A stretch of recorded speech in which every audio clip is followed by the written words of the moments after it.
Want to remind everyone to download and rate and subscribe to the podcast Monday, Wednesday, and Friday on the 415ers. Evan Giddings and Marc Grandy, as always, with you.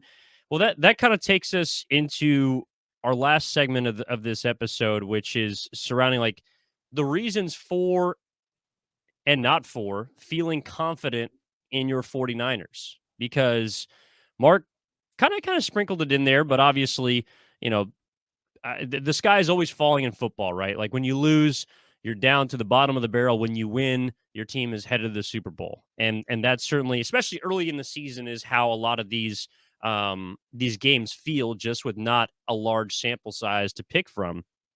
But I do think there are some certain things on the horizon that will create confidence in this team.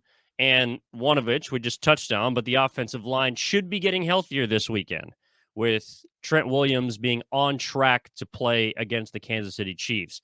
That to me is monumental. I know that they did win pretty handedly against Los Angeles without him. They've been able to win without him in the past, but he covers up so many holes on the offensive line. He helps out obviously in the passing game, but especially in the run game. And that, as we're talking about, is the key to sort of all of this. So if you already lost both your tackles, you didn't have them last week against Atlanta. You're getting the better one back, probably the best tackle in all of football back. That is certainly going to create more time for Jimmy Garoppolo. That is going to create hopefully more space for Jeff Wilson Jr. and everyone coming out of the backfield. And that should instill more confidence in fans as far as what to expect against Kansas City. Yeah, and I would even say I think the offensive line, considering who's been out there the last few weeks since Trent Williams went down, and we don't really know what Mike McGlinchey's status is day to day, is what Kyle Shanahan last said. I honestly think the offensive line hasn't been bad, and they didn't have a bad game in terms of protecting their quarterback in Atlanta. Garoppolo wasn't under that much pressure, but they were really key penalties. You mentioned Jake Brendel. He did not have a good game, specifically those penalties. And of course, the run game just never worked. But I think protecting the quarterback probably been better than expected, at least what I was expecting from this unit without Trent Williams. Excuse me.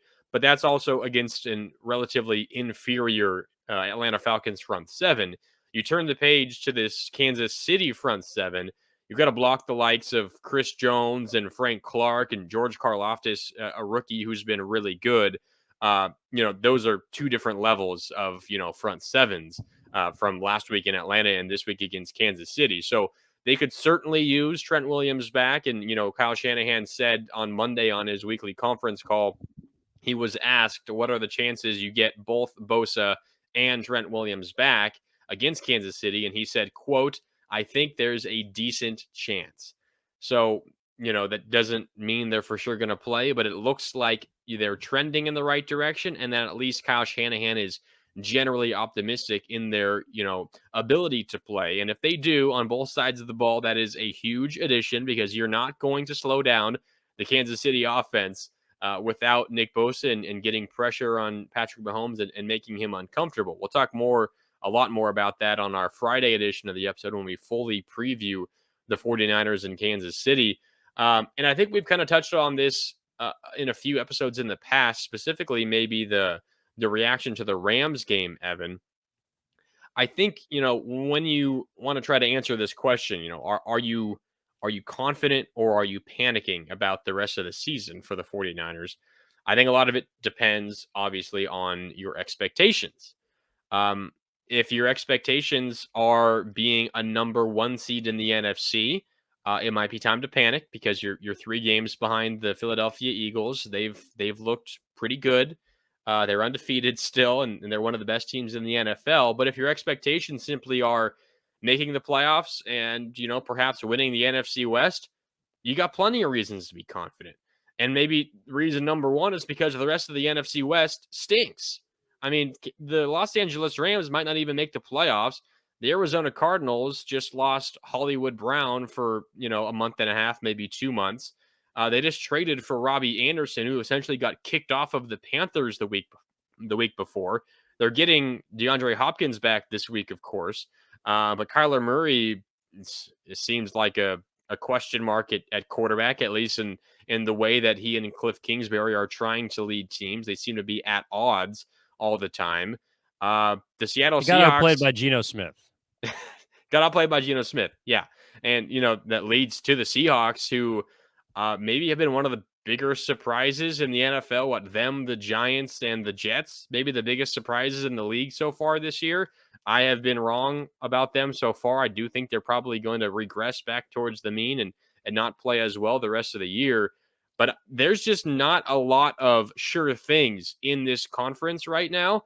And pardon me, in this division right now. And maybe the surest of those things is the 49ers talent. If they can ever get and stay healthy, I think they have by far the best chance to win the division. So I think that's maybe the biggest reason to be confident, is just that no one else in this division has any right in the world to be confident, because they have way bigger issues than the 49ers do.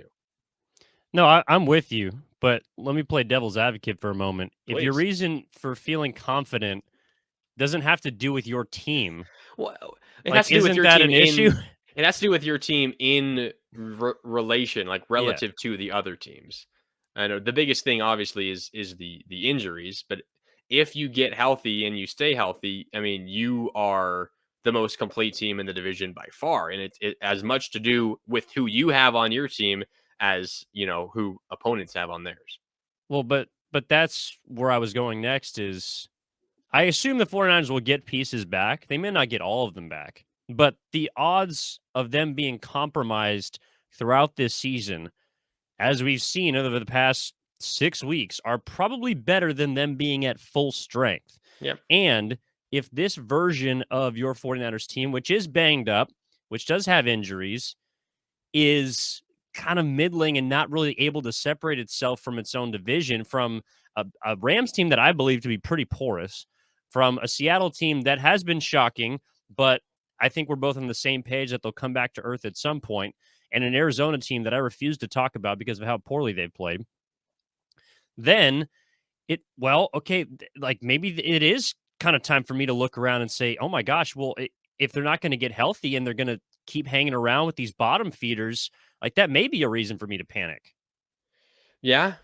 Yeah, I mean, I guess it depends your I don't know. I guess it goes back to expectations. What are you basing your panic and confidence off of? Because I mean, I think this is a Niner team last year had to win their multiple games of the season to get into the playoffs.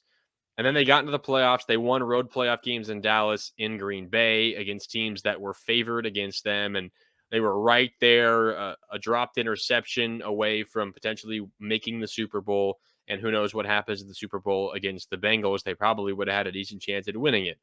I think this is a Niner team, just the style and the way that they play, assuming relative health, which I know is a big question for the 49ers. Assuming relative health, if you let this team in the playoffs, I mean, they are the perfect football team for playoff football. Like, literally the perfect. Good running game and a great defense.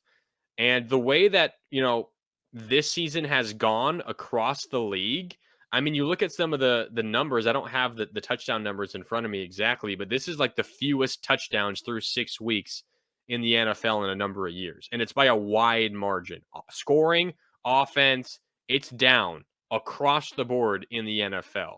Defense is making a comeback, and it hasn't been that way for, over a decade in the NFL now.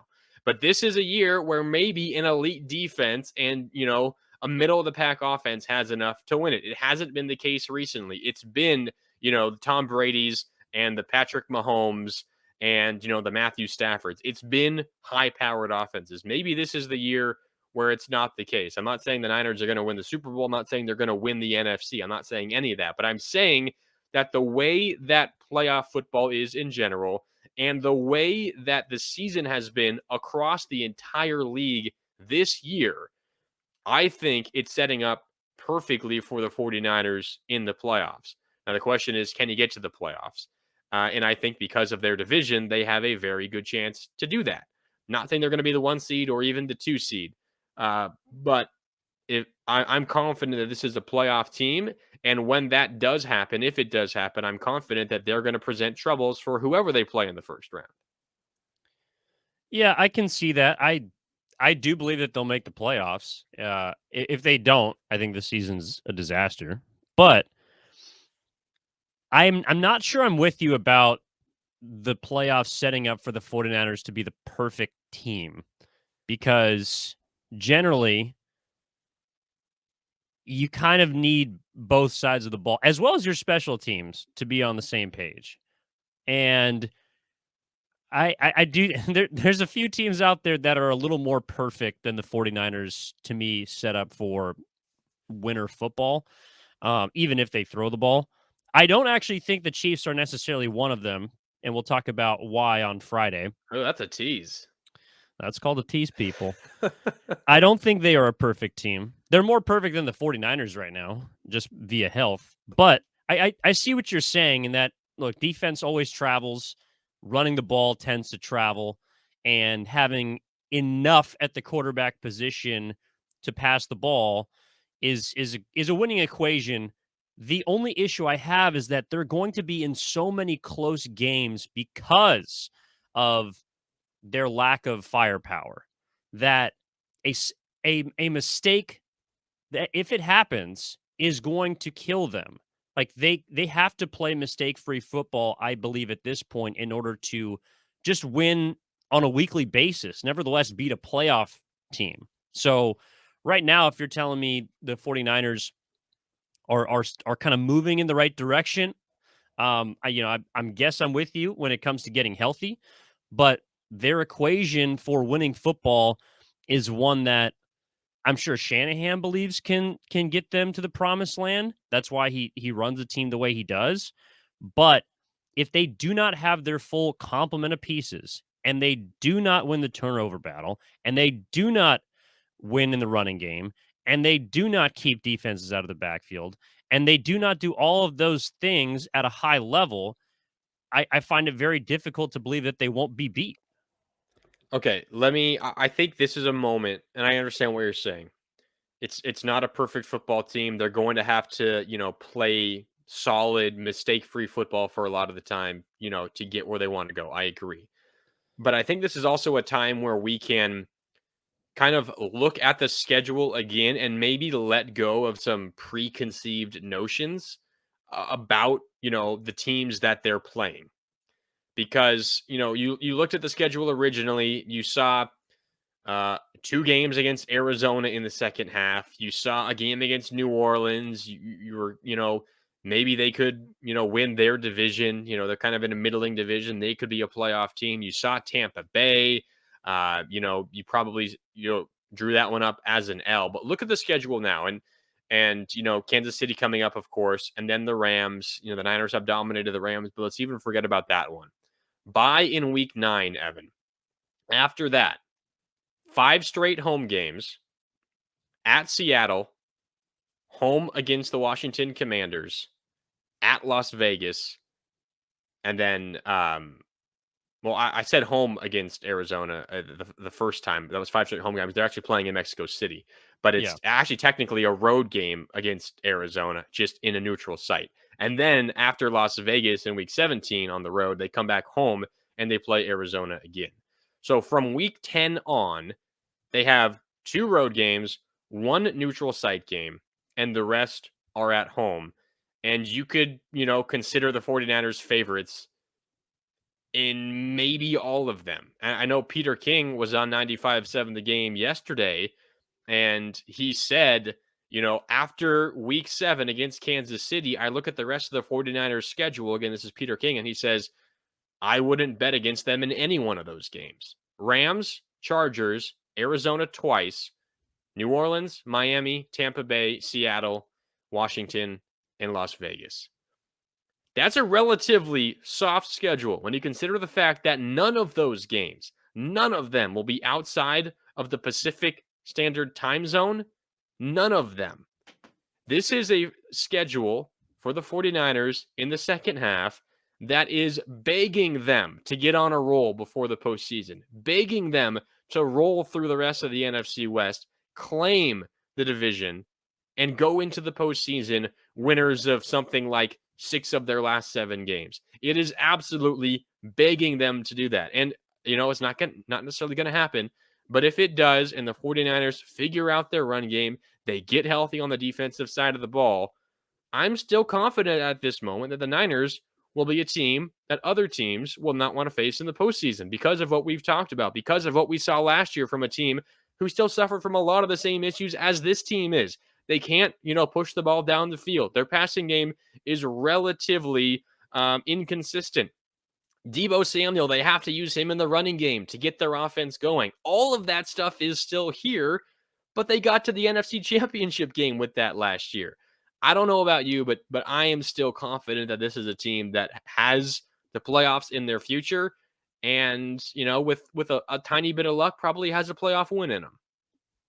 Well, we can talk about those reasons, continue the conversation on Friday, because that is all the time that we have today here on Wednesday. Appreciate all of you tuning into the 415ers podcast. Marc, thank you so much, sir, for being the voice of reason for the 49ers faithful. I try my best. Now, jump ahead to January and maybe this will all be proven wrong, but I guess we'll find out. I'm sure there's someone out there keeping receipts. I am not. But we appreciate all of you tuning in. As always, download, rate, and subscribe to the podcast. 5 stars. As always, we'll be talking to you on Friday, previewing the Chiefs game. Big game coming up for the 49ers. Do not want to miss that episode. And in the meantime, take it easy, and we'll talk to you on Friday. Thanks, everyone.